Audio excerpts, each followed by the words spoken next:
E mërkura e përhime, fillimi i kohës së shenjtë të Krishmes, nga Don Agim Qërgini.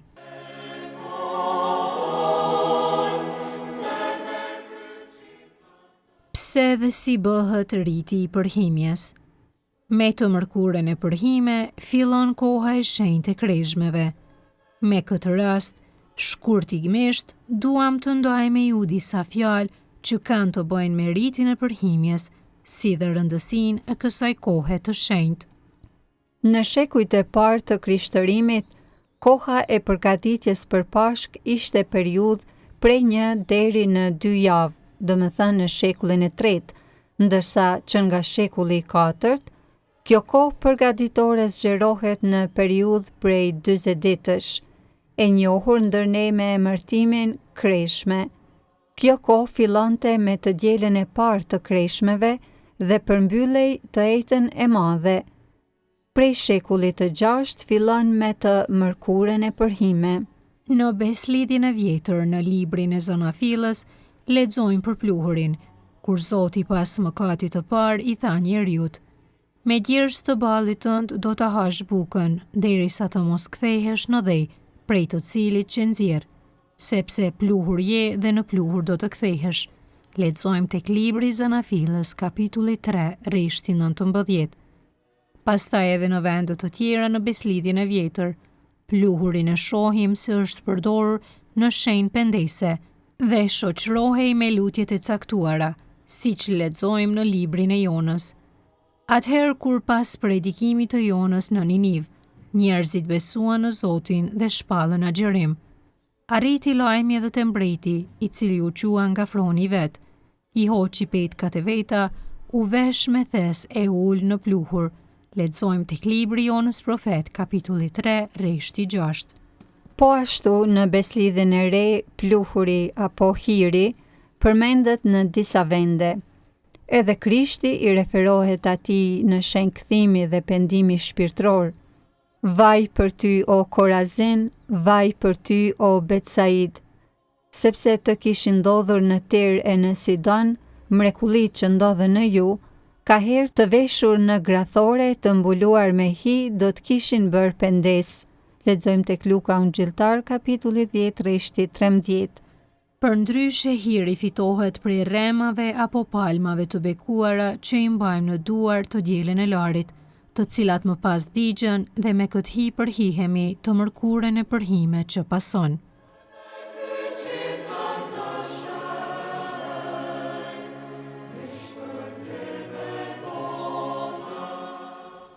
Si bëhet përhimja, duke u përhirë në kokë apo duke bërë shenjën e kryqit me hi në ball? Edhe për këtë gjest duhet të kthehemi në Beslidhjen e vjetër, dhe aty e gjejmë kuptimin e plot dhe porosinë e këtij riti. Beslidhja e vjetër e ka njohur përvojën e përhimjes, duke hedhur hirin mbi kokë si shenjë pranimit të gjendjes mëkatore, pra si shenjë pendimi për mëkatet e bëra. Përkthimi i Biblës hebraike në greqishte, Septuaginta, në disa raste në vend të fjalës pluhur, përdor fjalën hi, që do të thotë se kuptimin e kësaj fjale apo elementi duhet ta kërkojmë në kontekstin e gjërave të pavlerë asgjës. Septuaginta shpesh shkruhet shkurtimisht si LZZ. Fjala greke Septuagint vjen nga fjala latine për numrin 70 dhe bazohet në traditën se 70 studiues hebrejnë që kanë punuar në përkthimin e teksteve. Disa burime thonë 72 studiues.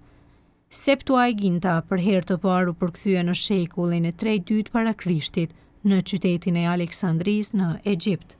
Abrahami, duke ndërmjetësuar për Sodomën, thot për veten e tij: unë pluhur e hi, duke pranuar kështu padenjsinë e tij para Zotit. Lexojmë tek libri i Zanafilës 18:27. Edhe ne, duke u përhir, shprehim dëshirën tonë për pendim dhe kthim. Në shekujt e parë, kur të pagzuarit bënin ndonjë mëkat, ata zgjidhnin të bëjnë pendes publike. Në fillim të pendesës së tyre, i peshkvi i përhinte dhe u ambulonte kokën. Kjo tregon se mënyra burimore është përhimja e kokës. Pra rriti i përhimjes si shenjë apo simbolik që shpreh vullnetin për kthim, është i hershëm në traditën e kishës, që nga shekulli 6, ndërsa përhimja të gjithë besimtarve, veçanërisht nga shekulli 13. Pastaj duhet të kihet parasysh edhe fakti se kur gratë vinin për të kryer këtë rit, ato vinin me kokë të mbuluar dhe shënjoheshin me hi në ballë, duke u bërë shenjën e kryqit. Udhëzimet e sotme liturgjike lidhur me ritin e përhimjes nuk japin ndonjë rregull të detajuar, por nga lutja me rastin e bekimit të hirit mësojmë: O hy, bekoje këtë hi me të cilin do të përhim kokën. Por edhe fjalët, le të bie ndërmend se je pluhur, na tregojnë kuptimin e këtij gjesti. Po ashtu tek fjalët "Cineres imponit", nënkuptohet përkulja e kokës për përhimje, kthehuni dhe besoni ungjillit. Edhe pse është e qartë si duhet bërë përhimja, shpesh ndodh që ajo të bëhet përmes shenjës së kryqit në ballë. Në këtë drejtim, humbet kuptimi themelor i përvojës së pluhurit, ndërsa i jepen kuptime të tjera si ai i pastrimit prej mëkateve. Duhet theksuar se pa marrë parasysh cilën formë përdorim, të dyja sikur urdhërojnë: kthehuni ose le të bie ndërmend ndonjëri se je pluhur dhe se në pluhur do të kthehesh.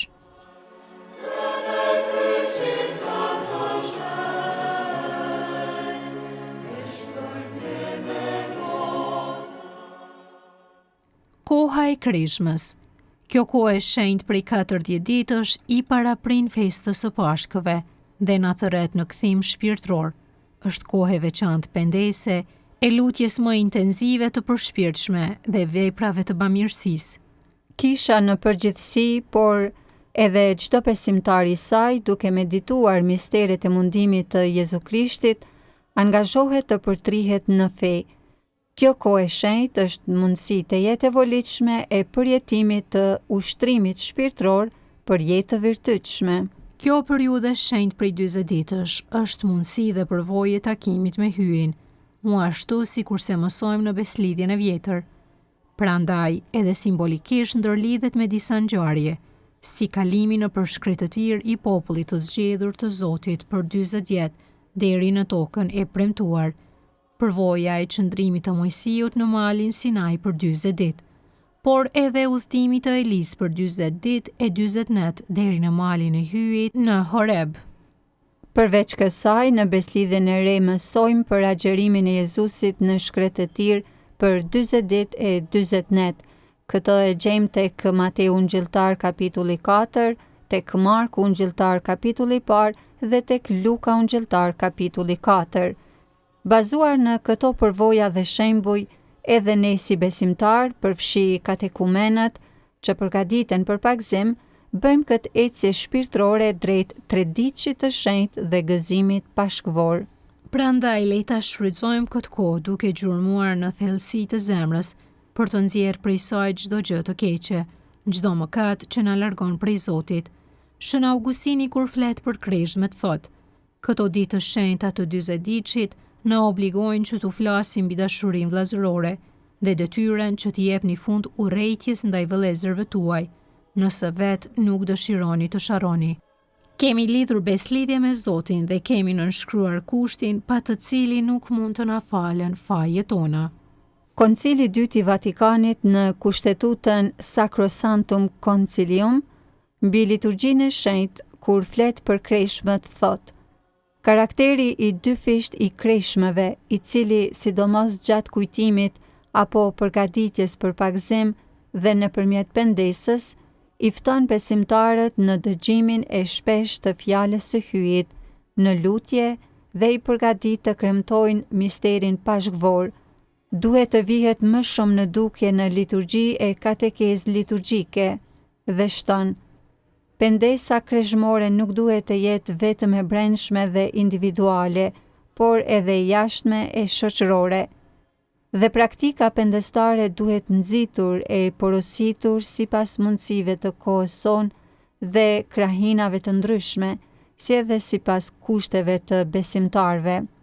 Koha e kreshmeve është e pastrur me përshpirtri të ndryshme liturgjike, me lutje e këngë të bukura e të ndjeshme për nga përmbajtja, prandaj nxisin pendimin e thellë për falje e mëkate. Shumë prej tyre burojnë nga përvoja dhe tradita edhe e popullit tonë. Pra, kjo kohë është e volitshme për rrëfimin e shenjtë, veçohet edhe për devocionin dhe kremtimin e udhës së kryqës, kur më ndjeshëm e përjetojmë atë çka Krishti vuajti për ne. Në anën tjetër, kjo lutje na forcon në fe, që të dimë t'ja kushtojmë Zotit kryqet e vuajtje tona, të cilat kuptimin e gjejnë në kryqin e Krishtit. Gjatë krezhmeve në kremtimet liturgjike përdoret ngjyra vjollc, ndërsa këshillohet që dhe altaret e kishat të mos dekorohen shumë, si dhe lihet Aleluja dhe Lavdia, deri kur intonohen solemnisht në natën e shenjtë të Pashkëve. Duke ju uruar fillim të mbar të kreshmeve, i lutemi Zotit që të na shoqërojë të gjithëve në këtë kohë të shenjtë e njëtet e mira që bëni, tua shpërblej Zoti me hire e bekime në jetën tuaj. Kudo qofshi, hiri i Zotit tonë Jezu Krishtit qoftë me ju.